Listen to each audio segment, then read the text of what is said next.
Pagkamatay ni Ronaldo Valdez, may foul play at ang anak niya na si Jano Gibbs ang salarin.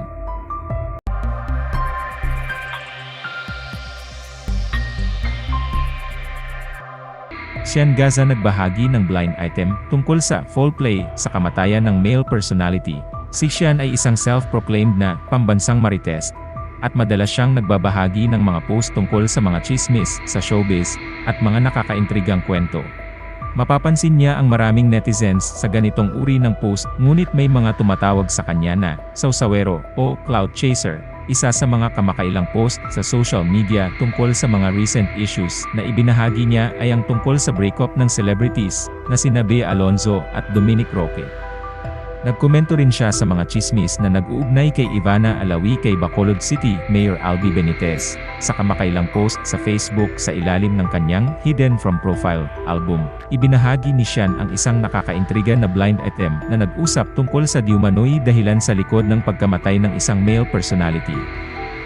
Ito ay tungkol sa isang taong nalaman na ibibigay ng ama ang kanyang mana sa kanyang anak sa labas nang malaman ng tao ang gustong gawin ng ama. Isang matinding hakbang umano ang ginawa, kaya pinapatay niya ang kanyang sariling ama. Foul play pinalabas.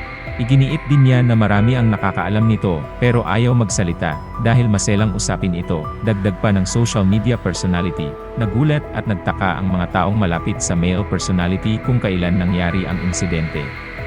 Hindi kasi nila makita sa karakter ng male personality na wawakasan na niya ang sarili niyang buhay. Hindi na nagbigay ng karagdagang pahiwatig si Sean Gaza sa kanyang blind item. Samantala, ang singer at aktor na si Jano Gibbs ang tinuturo ng mga netizens na tinutukoy umano sa blind item.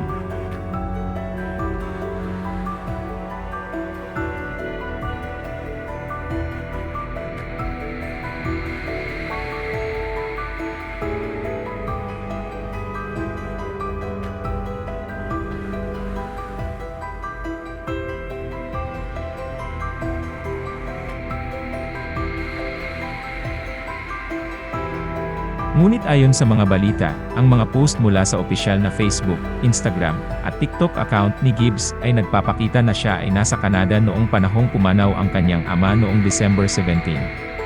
Noong December 18, nagpost si Gibbs ng isang pahayag sa Instagram na nagpapatunay sa pagpanaw ng kanyang ama at humihiling ng mga panalangin at privacy para sa pamilya. Ayon sa ulat ng PPP, sinabi ng QCPD Criminal Investigation and Detection Unit noong December 18 na si Valdez ay natagpuang may tama ng baril sa kanyang kanang templo.